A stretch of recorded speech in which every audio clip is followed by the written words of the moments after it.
আমরা জেলে বছরের পর বছর জেলে থেকে বছরের পর বছর আন্দোলন করে আন্দোলনের পথটাকে আমরা সুগম করেছি।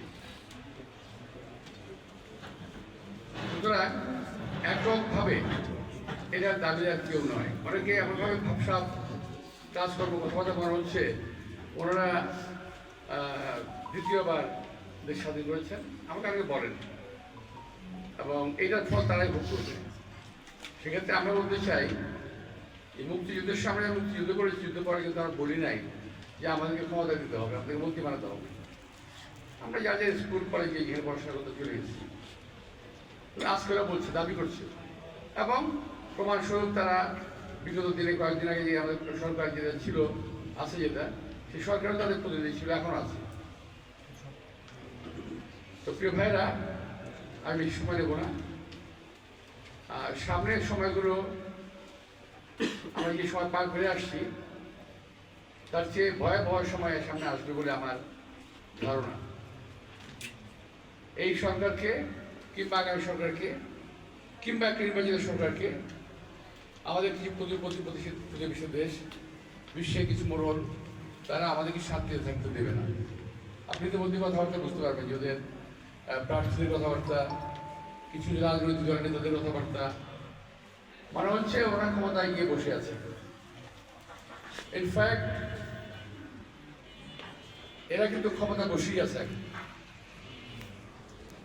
জামাত ইসলাম এবং তাদের কর্মী বাহক, জামাত ইসলাম এবং তাদের কিছু ছানাপোড়া, এরা কিন্তু এখন ক্ষমতায় আছে। আবার এখান থেকে তারা ক্ষমতাকে হ্যান্ডেল করতেছে, ক্ষমতাকে ব্যবহার করে আগামী নির্বাচনকে তারা সুযোগ করতে চায়। যদিও দোষারোপ করছে কিছু বলে বিএনপি বিএনপি বিএনপি, ভাই বিএনপি তো ক্ষমতায় নাই, 17-18 বছর বিএনপি ক্ষমতায় নাই। তারপরে যারা ক্ষমতায় আসলো আপনারাই তো সচিবালয়ে আপনারা, কমিশনে আপনারা, স্কুল কলেজে আপনারা, বিএনপি কোথায়? বিএনপি সামনে আসছে, বিএনপি নির্বাচন জয়লাভ করে বিএনপি আসার চেষ্টা করছে।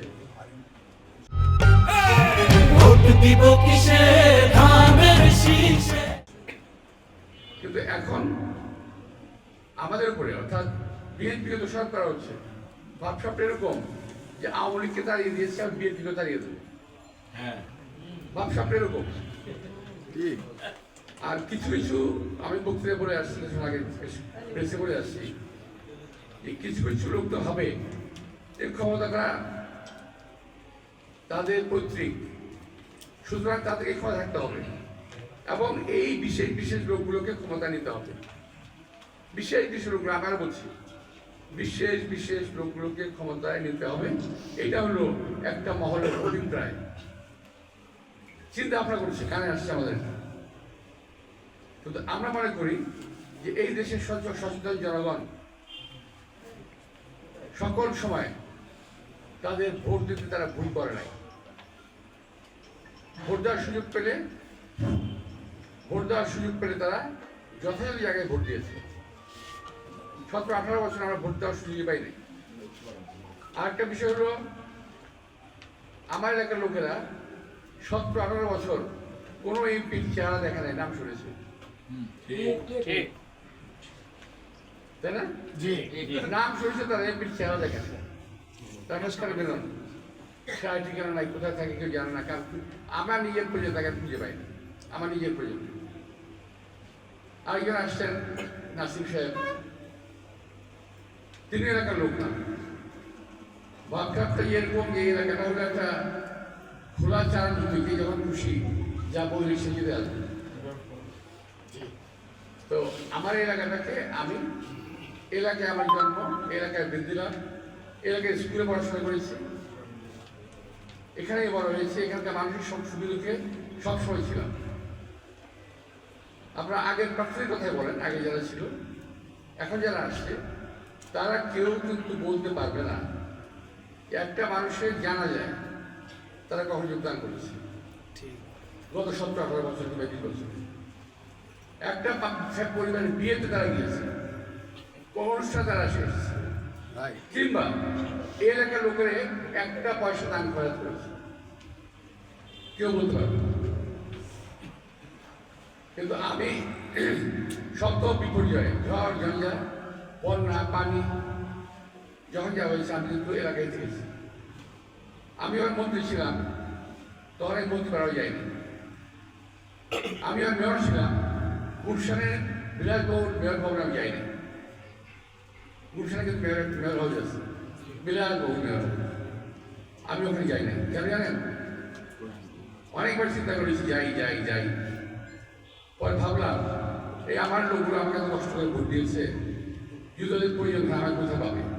আমাকে গুলশান খুঁজতে আসবে, আমাকে মিট্রোল খুঁজতে আসবে, দারোয়ান বাধা দেবে, পুলিশ বাধা দেবে, এই চিন্তা করে আমি কখনো মন্ত্রী পাড়ায় কিংবা মেয়র হাউসে যাইনি। আমি আপনাদের দোয়ায়, আপনাদের ভোট নির্বাচিত হয়ে আমি 3 বার মন্ত্রী হয়েছি, একবার মেয়র ছিলাম। কখনো এলাকার মানুষকে ছেড়ে আমি যাইনি। আমি যখন 1978 সাল থেকে 2007 সাল পর্যন্ত আমি রমনাবাদকে মর্নিং ওয়াক করতাম। রমনাবাদকে আমার বহু লোকজন পরিচিত হয়ে ছিল ওই সময়। কিন্তু 7 সালের পরে 7 সালে যখন 111 আসলো তারপর থেকে আমি যেতে পারি না।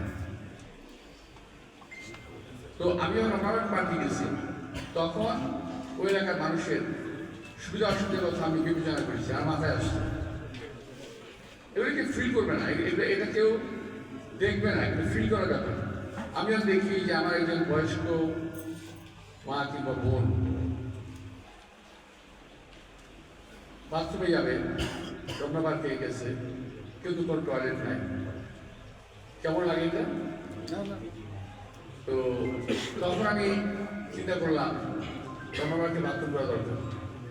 রমনাবাদকে আমি 4টি টয়লেট করেছি।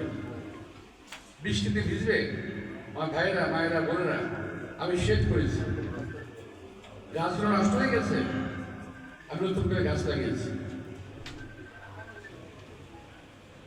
খাবার পানির অভাব আছে, খাবার পানির ব্যবস্থা করেছি, এখন আছে আমি জানি আছে।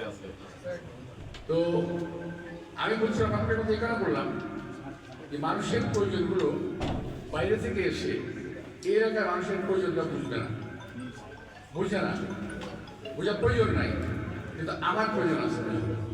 তো সে অনুযায়ী আমি চেষ্টা করেছি আপনাদের বিগত দিনে খেদমত করার। অন্যদিকে আমি মানুষের খেদমত পাশাপাশি আমরা নিজে খেদমত করেছি। এরকম আমি যেটা কাজ করি, যেমন ধরেন আমি যখন রমনাবাদে যেতাম তো ধুলায় দূষিত থাকতো।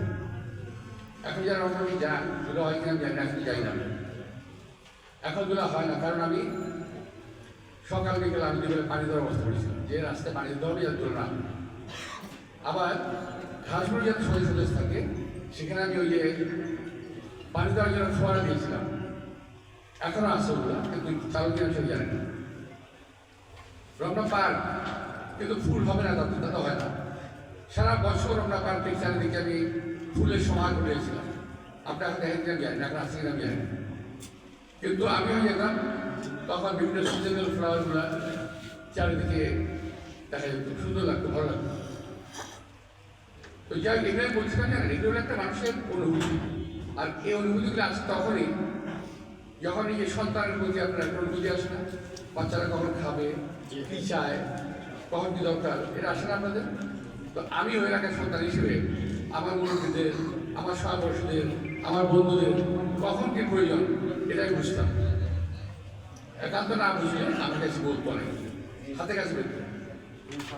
তো আমি সকল সময় আপনাদের হাতের কাছে রাখার চেষ্টা করেছি, আপনাদের নাগালে বুঝতে থাকার চেষ্টা করেছি।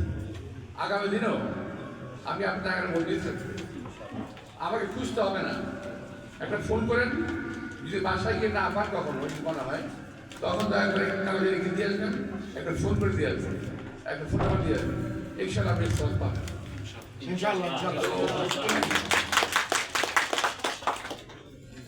আর ছোট্ট পারেন সমস্যা